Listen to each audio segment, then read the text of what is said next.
नमस्कार मैत्रिणींनो, कृतीज व्हेज किचनमध्ये तुमचं खूप स्वागत आहे. मी एकदम चमचमीत गवारीची भाजी करणार आहे. एका कढईमध्ये मी थोडंसं तेल टाकून गवार छान असं भाजून घेतली आहे.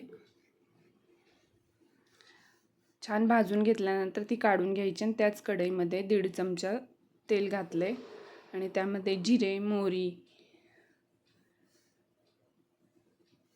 मोहरी तडतडल्यानंतर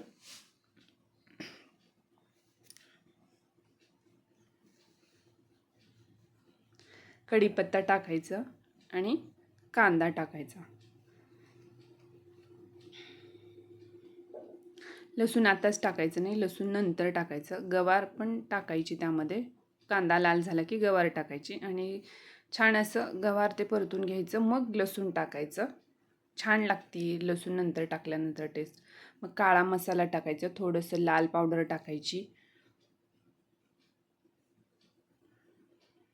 तुम्हाला लागेल तसं टाका आणि थोडीशी हळद टाकायची आणि चवीपुरतं मीठ टाकायचं. छान असं खालीवर करून घ्यायचं आणि थोडंसं पाणी टाकून वाफून घ्यायचं.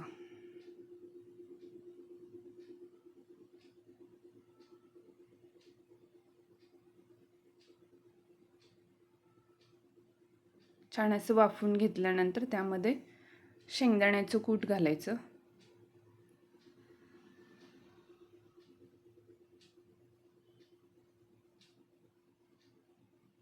सगळं एकत्र करून घ्यायचं छान मस्त आणि वाफून घ्यायचं आणि भरपूर अशी कोथिंबीर टाकून मस्त अशी तयार झाली साधी सोपी गवारीची भाजी, एकदम चमचमीत.